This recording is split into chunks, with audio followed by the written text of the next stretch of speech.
We were told that the World Trade Center was going to collapse. We were told that the World Trade Center was going to collapse. Giuliani admitted he knew the World Trade Center was going to collapse before it did. But when questioned about it, he says he wasn't told that. You said it on ABC Video with Peter Jennings in an interview that you were aware that the towers were going to collapse in advance. We'd like to know who told you the towers were going to collapse in advance, sir? And also we'd like to know who else you told. Well, the fact is that I didn't realize the towers would collapse. I never realized that. We were told that the World Trade Center was going to collapse. We have to ask ourselves if 9/11 was really carried out by bin Laden and Al-Qaeda. So I don't know where he is. Nor, I just don't spend that much time on him. Why does half of America think it was an inside job? That's 150 million people. If bin Laden was really responsible, do you think there would be such a massive truth movement, hundreds of books published, and hundreds of films released with such opposition to the official story? Don't you find it striking that not one major media figure has public doubts about the official story? If the media truly represented Americans, why isn't there even one column in the New York Post or any major publication that is skeptical about 9/11? In an address to the Trilateral Commission, David Rockefeller said the following, quote, "We are grateful to the Washington Post, the New York Times, Time Magazine, and other great publications whose directors have attended our meetings and respected their promises of discretion for almost 40 years. It would be impossible for us to develop our plan for the world if we are subject to the bright lights of publicity," unquote. Could that be the reason why the major media never disagrees with the official 9/11 story? And what does he mean by developing plans for the world?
What I'm about to say is fact.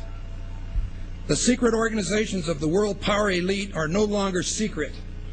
They have planned and are now leading us into a one-world communist government. The combining of national governments started with the European Union. That union started with trade agreements, then a common currency, the euro, and now a European Parliament that is feverishly passing laws that override the laws of the member nations. A constitution was drafted but rejected by a few of those nations, but never mind. They implemented it anyway. Now it's North America's turn. We will have a new currency, the Amero, and a new constitution modeled on the Soviet Union's constitution. Our rights will not be inalienable, but they will be granted by government, who can also take them away. You will have a national ID card with a radio frequency chip in it. You will not be able to move about freely. This is terrorism of the most worst kind, brought on you by our own government. If you are new to this information right now, you might be feeling confused because your brain is dealing with two different versions of reality. One version is the government's and media's version you have been hypnotized and conned into believing. If that statement makes you angry, that is just because the propaganda self-defense mechanism is working. You might be thinking, well, I love my country and I support the president, and that is the patriotic view. Well, that is total propaganda. America is the Constitution and Bill of Rights, two things Bush is destroying one piece of legislation at a time. Supporting the troops is making sure they only go to battle and risk their lives if it's absolutely necessary. Besides, 72% of them want the war to end because it's a war based on lies. Support the troops by helping bring them home. Crooked propaganda minions like Bill O'Reilly will try and force you to think a certain way because it's the patriotic way of thinking. Well, that can't be farther from the truth.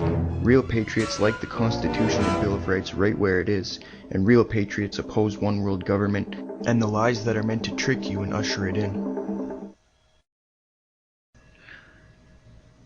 In this next clip, O'Reilly and Letterman get into a serious debate over the Iraq War. Letterman stops his comedic routine and poses some serious questions, which the audience agrees with. Before we watch it, remember, Americans aren't getting killed in Iraq liberating the Iraqi people. They are getting killed by Sunni and Shiite extremists. That's where the term freedom fighter comes from, which seems offensive to loved ones who have lost family members and friends to the war. But they shouldn't be hostile towards the people who use the term. They must understand the true nature of the war, and understand the troops are unaware of such atrocities. It's called mass mind manipulation to push forward a one-world government. The real reason the occupation is taking place is not to fight terrorism, but to establish permanent bases in the Middle East, and to go after Iran and Syria. This plan is all laid out in PNEC's report from the year 2000. And this is a serious question. Do you want the United States to win in Iraq?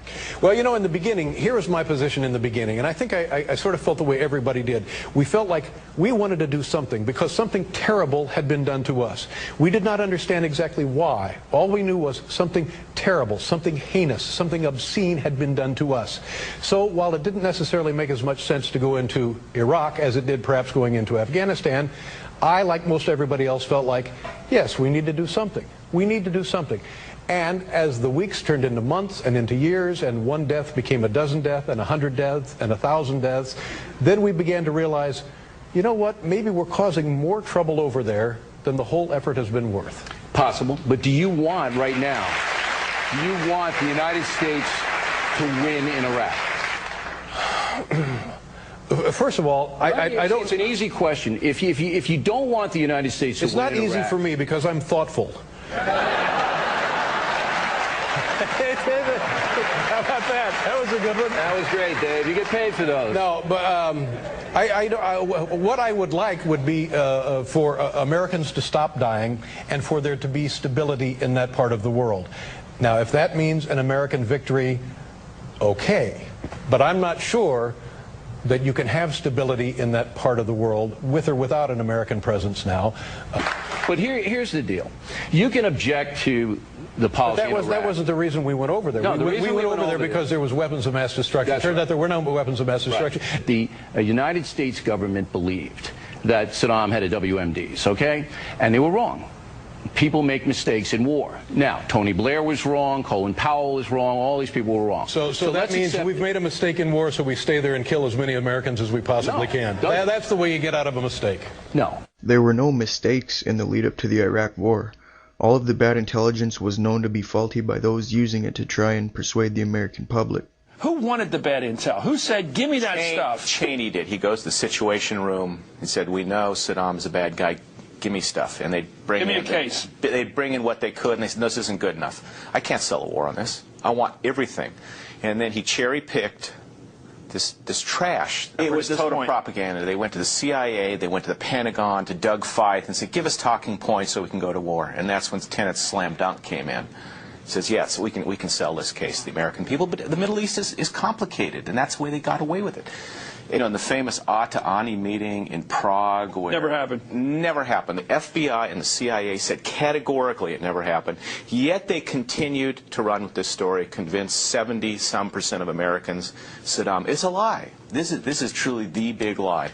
It's nonsense. They know where Zarqawi was. He was in Pakistan. He wasn't Al-Qaeda. He wasn't Al-Qaeda. And it's nonsense. It was a mistake.